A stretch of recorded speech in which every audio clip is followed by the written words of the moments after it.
Your life is short and sometimes can be unpredictable and take you by surprise. I couldn't stop thinking about this graph that was shared by the writer Tim Urban. If you were to visualize someone living to 90 years old that measures the units of our life in activities rather than time, this is what it would look like. And each snowflake represents one winter of that year. He was 34 years old, and according to this, he will have little over 60 winters left. It's so scary and fleeting to see your life this way, isn't it? This was my wake-up call. Don't let your life pass you by. As Confucius once said, we have two lives, and the second one begins when we realize we only have one. So in this video, I want to share with you 3 insights that can help you make the most of every moment in your life in order to create a life that's full of joy and meaning, to help you realize that even though your life is incredibly short, it doesn't have to be meaningless. Your life can be rewarding when you live in the now and with intention, and to focus on what really matters most. And this brings me to the first point, which is building meaningful relationships. Many of us wish that we had spent more time with our loved ones once they had passed away. We have this illusion that there will always be more time and that they will always be there. But the truth is, the relationship that we have with our siblings, our parents, our family, really is concentrated in the first few years of our life. And as you grow independent and you leave home, those moments of time become so much more rare. I certainly felt this when I left home after I went to university. And I realized how difficult it was to get our parents, my brother, his girlfriend, our little family of myself, my husband, and my daughter together into one place because we're spread across 3 different continents. And because now I have a kiddo who's 4 years old, I'm desperately trying to hold on to those early precious years as she's growing up so quickly. And I realize I can't. And all I have left are those wonderful memories that we made ever since the day that she was born. And I don't know about you, but sometimes I wonder about this. It can feel that your life can be so meaningless when you work so hard your whole life. And by the end of it, you wonder what it's all for. But here's another way to see it. As said by the Indian philosopher Nisargadatta Maharaji, wisdom tells me that I'm nothing, but love tells me that I'm everything. Wisdom tells me that in the grand scheme of things, life is meaningless. But love tells me that it's the people that you spend time with, the people that love you, the people that are closest to you. You mean so much to them.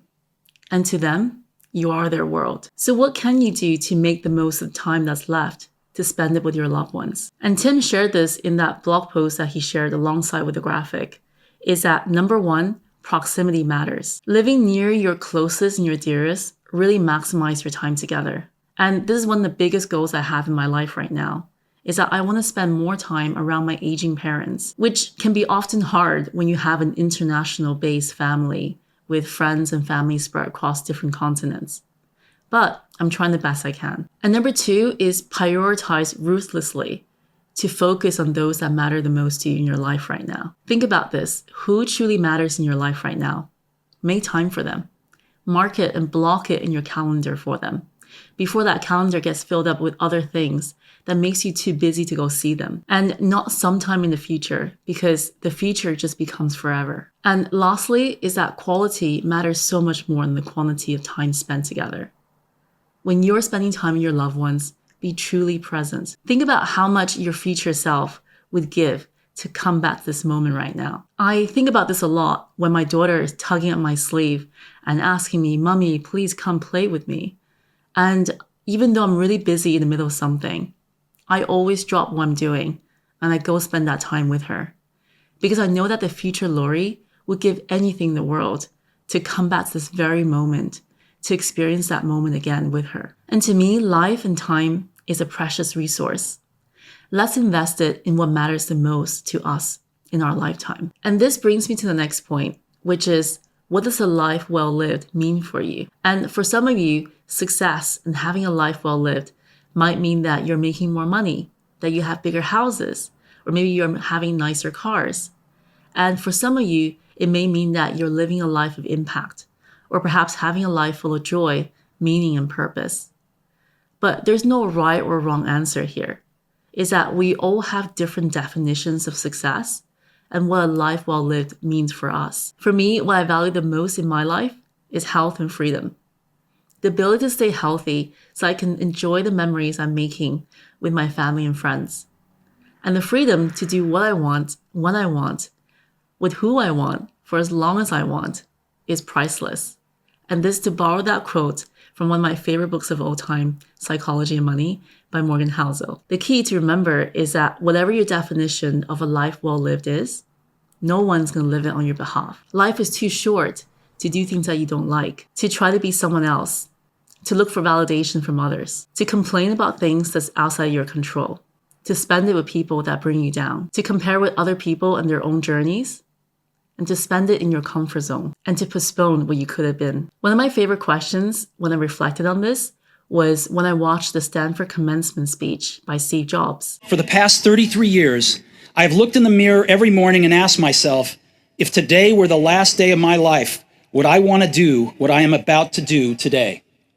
And whenever the answer has been no for too many days in a row, I know I need to change something. And I think thinking about the end in mind will really help us, because there's this concept of the law of scarcity. The perception of something is so much more valuable when we realize that it's in limited supply. We don't realize the urgency and importance of something until someone takes it away. It's kind of human nature, isn't it? And I encourage you to take this moment, maybe write this one down, to reflect on this question. If today were the last day of your life, would you want to do what you're about to do today? If not, think about what that might be. And it doesn't mean that you have to make drastic changes, but this is often the start of something, a spark in your life that leads you to something great. This happened to me, and gradually I started to focus on what really mattered in my life instead. So remember that life is short, but it doesn't mean that you have to do more.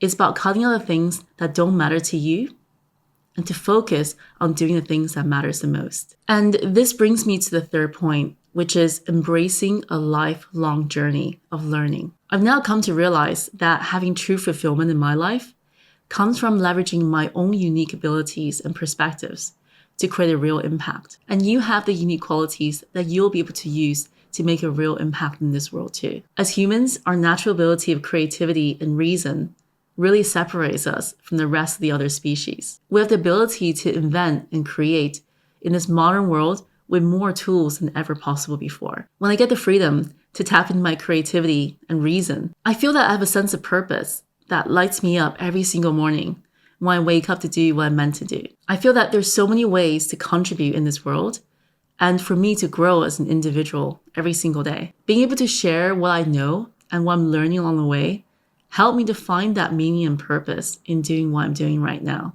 And deep down, I know that's the reason why I started this YouTube channel, because I always wanted to create a helpful resource for other people. And I don't believe that learning stops as soon as we leave the school system. In fact, I think learning really begins the moment that we go from school into the real world. Don't you often feel that you don't exactly remember everything that you learned in school, but you remember the things that you learned through real life experiences, through events and books that you read, or perhaps even the people that you met along the way? The world's changing fast. Technologies disrupts, societies transform, and new challenges come up every single day. To thrive in this world, you definitely need to adopt a growth mindset that helps you stay ahead of the curve by having a journey of lifelong learning ahead of you. And instead of being a follower, being someone that shapes the world as you grow. I've had so many pivots of directions in my life. And that was the reason that I was able to go from being unemployed to eventually working at Google and eventually launching my own business and also launching this YouTube channel. Because I've learned to embrace every reinvention as an evolution into the person that I am today. Because I realized no matter how much that we think we know, there's always room for expanding and exploring. And doesn't that make your life so much more exciting to be constantly growing as an individual? So in the lifespan of the universe of billions of years, your few decades of life is like a speck of sand in the vast desert, but it doesn't mean that your life has to be meaningless. And I'm sure that you agree with me. By the time you get to your deathbed, it doesn't really matter what others thought of you. What matters most is if you feel happy with the life that you lived, whether you felt like you lived a life true to yourself, not a life for others. And if you're happy with the life that you lived, you can die happy. And life is short if you waste time. Life is short when you put off and postpone yourself. Life is short when you put off a future that may or may not come because you haven't taken the action. Although life is short, but if you live in the now, to focus on what matters most, life can be incredibly rewarding and long when you live with intention. Because when you do what you enjoy with the people that you enjoy the most, life can feel like it's an incredibly beautiful flow. So to sum it all up, be relentless to prioritize and focus on what really matters in your life. Don't wait to take that next step, to savor every moment and to pursue the life that you want. Because your life do matter, and you matter to those who love you, and you are their everything. Thank you so much for watching. If you enjoyed this video, you'll also enjoy these ones here. And let me know in the comments below, what are some of the things that you want to focus the most in your life right now? And also remember to subscribe so you get more videos like these going forward. And I look forward to seeing you in the next video.